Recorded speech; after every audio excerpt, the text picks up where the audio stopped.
శ్రీమాత్రే నమ. జయ గురు దత్తాత్రేయ నమ. ఈ వీడియోలో మనం కుంభరాశి వారికి మే 18వ తారీఖు నుంచి 24 మధ్యలో జరగబోయే వార ఫలాలు పరిశీలిద్దాం. కుంభరాశి వారికి ఈ వారం నుంచి ప్రధాన గ్రహాలు ఈ వారం మారడం వల్ల చాలా మార్పులు అతని వ్యక్తిగత జీవితం మీద రావడం జరుగుతూ ఉంటుంది. ఎప్పటిదాకా జరిగింది ఒక లెక్క, ఇకపై జరగబోయేది వేరే లెక్క అన్నట్టుగా ఈ రాశి వారికి గ్రహస్థితులు మారడం జరిగింది. ముఖ్యంగా గురువు పంచమ స్థానంలోకి రావడం వల్ల మీ యొక్క పూర్వపుణ్య ఫలితం వల్ల మీ యొక్క ఆలోచనలకి, మీలో ఉన్నటువంటి తెలివితేటలకి తగిన గుర్తింపు రావడం జరుగుతూ ఉంటుంది. మీ పిల్లల యొక్క అభివృద్ధి మీకు చాలా ఆనందాన్ని, గర్వాన్ని కలిగించే అవకాశం ఉన్నది. అలాగే గురువు 11వ స్థానాన్ని వీక్షించడం వల్ల ఆర్థిక పరంగా చాలా సమస్యలకి పరిష్కారం లభిస్తూ ఉంటుంది. మీ వ్యక్తిగత ఆలోచన, సంపద, ధనం పెరుగుతుంది. అలాగే మీ యొక్క సంతానం యొక్క సహకారం లభిస్తుంది. లేదంటే మీలో ఉన్నటువంటి టాలెంట్కి తగిన గుర్తింపు రావడం ద్వారా మీ యొక్క వ్యక్తిగత ఆదాయం కూడా పెరగడం వల్ల చాలా వరకు ఆర్థిక పరమైనటువంటిది సమయానుకూలంగా మీకు ధనం చేతికి అందడం జరుగుతుంది. ఇది ఒక చక్కని మార్పు.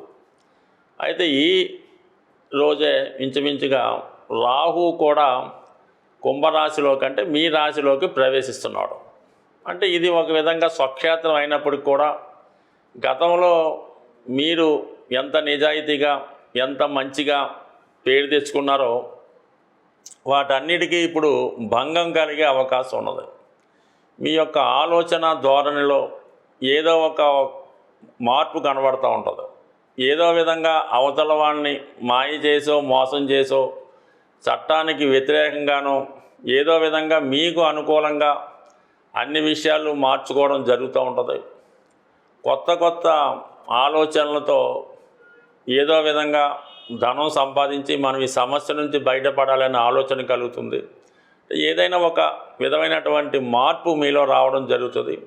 చాలా విషయాల్లో మన సంస్కృతికి, మన కట్టుబాట్లకి వ్యతిరేకంగా ప్రవర్తించడం, చట్టాన్ని గౌరవించకుండా ఏదో విధంగా మన యొక్క పని పూర్తి చేసుకోవడానికి ఈ రాహు మిమ్మల్ని ప్రేరేపిస్తూ ఉంటాడు. అంటే ఒక అవినీతి కార్యక్రమాలకి, అక్రమాలకి ప్రేరేపించడం జరుగుతూ ఉంటుంది.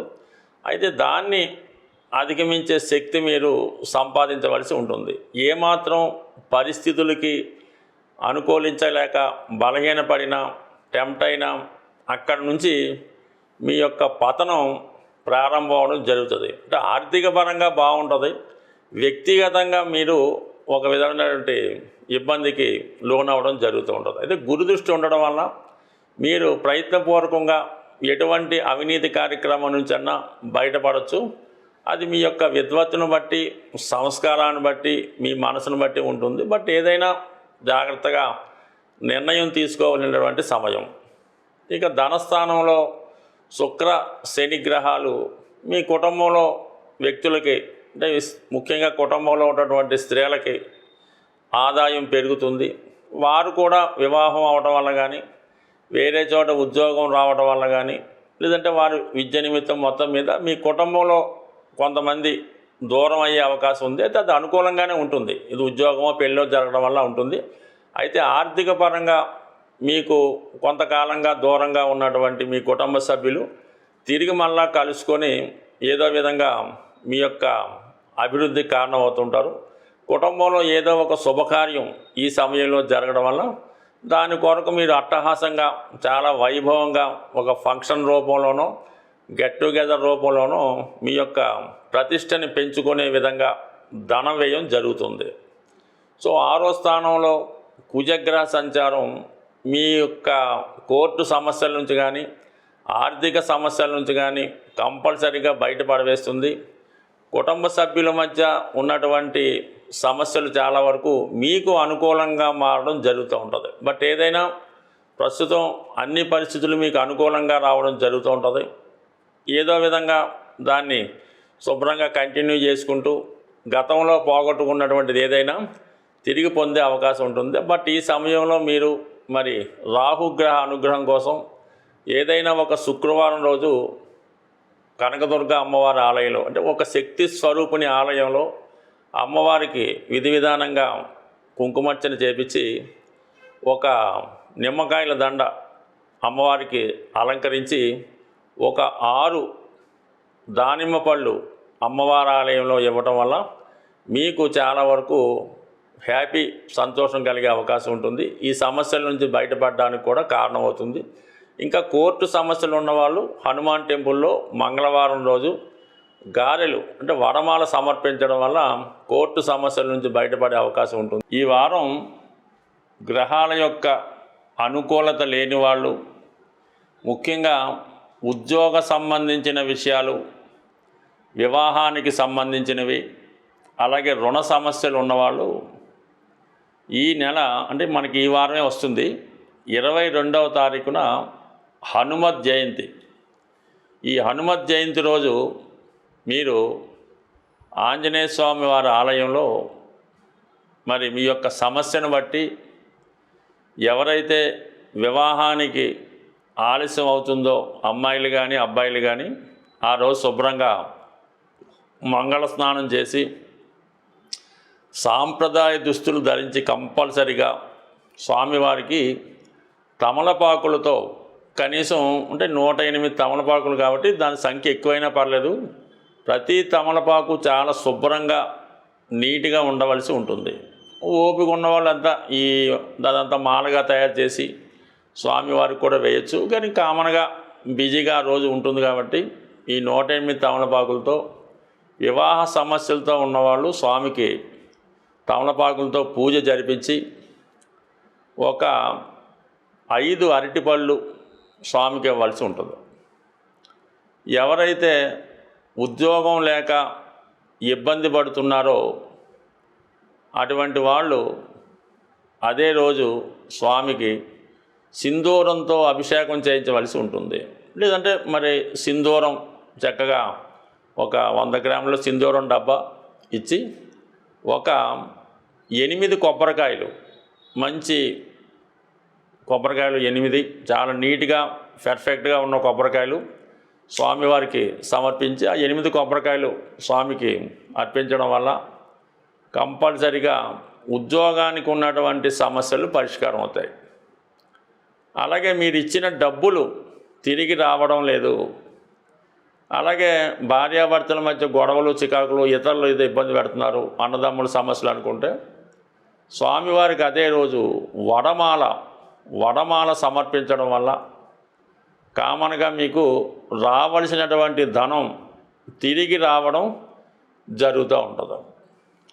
ఇక ఫైనల్గా చాలా ఇబ్బందికరంగా ఉన్నది, అంటే జీవితంలో రోజు గడవడానికే కష్టంగా ఉన్నది అనుకున్న వాళ్ళు మీకు తోచిన విధంగా పులిహార తయారు చేయించి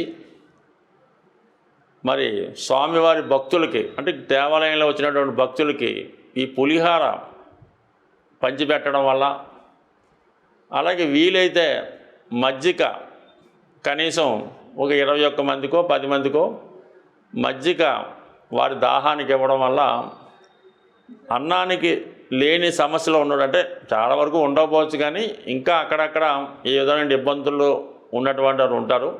అటువంటి వారు మరి ఈ పులిహార పంచిపెట్టడం వల్ల కానీ, మరి ప్రతి టెంపుల్లో కూడా ఆ రోజు అన్నదానం జరుగుతూ ఉంటుంది, స్వామివారి ప్రసాదం అనుకుందాం.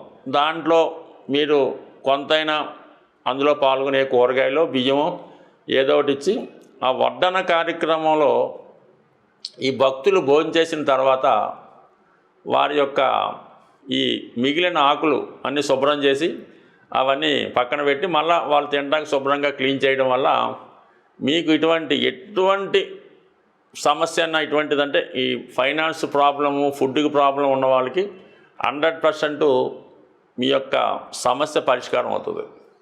ఇంకా చాలా బెటర్ రెమెడీ చెప్తాను. నిరుద్యోగులకి, ఎవరికైతే ఎక్కడికి వెళ్ళినా పని దొరకడం లేదు, ఎక్కడ పనికి చేరిన 2-3 రోజుల్లో ఉద్యోగం తీసేస్తున్నారు అనుకున్న వాళ్ళు ఏ టెంపుల్ అన్నా పర్వాలేదు, ఆంజనేయ స్వామి టెంపుల్ అన్నా పర్లేదు, లేదంటే బాబావారి టెంపుల్ అన్నా పర్లేదు, ఈ భక్తులు విడిచిపెట్టినటువంటి చెప్పులు చక్కగా అక్కడ స్టాండ్లు అయి ఉంటాయి కాబట్టి అక్కడ సరిదిద్ది చక్కగా పెట్టి మళ్ళీ వచ్చినప్పుడు ఎవరి చెప్పులు వాళ్ళకి రిటర్న్ చేయడం వల్ల మీకు నిరుద్యోగ సమస్య ఏదన్నా ఉంటే, అంటే ఇందులో సిగ్గుపడకుండా చేయవలసి ఉంటుంది, కానీ తప్పు అయితే లేదు. పెద్ద పెద్ద వాళ్ళు కూడా మన సత్యసాయిబాబా సేవా ట్రస్ట్లో చాలా గొప్ప అధికారులు కూడా ఇటువంటి సేవ చేస్తూ ఉంటారు. ఇటువంటి సేవ చేయడం వల్ల మీకు ఎంత గొప్ప సమస్య అన్న తీరుతుంది. అలాగే మీకు ఆ అనారోగ్యపరంగా ఎటువంటి ఇబ్బంది ఉన్నా తొలగిపోతుంది. దీనికన్నా చాలా చాలా చాలా గొప్ప రెమెడీ.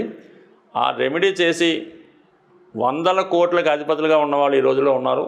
అది మీరు ప్రత్యక్షంగా అటువంటి సమస్యతో ఉన్నవారు మమ్మల్ని కలుసుకున్నా, ఫోన్ చేసినా చెప్పడం జరుగుతుంది. అది పబ్లిక్లో చెప్పడం అంత భావ్యం కాదు. స్వస్తి.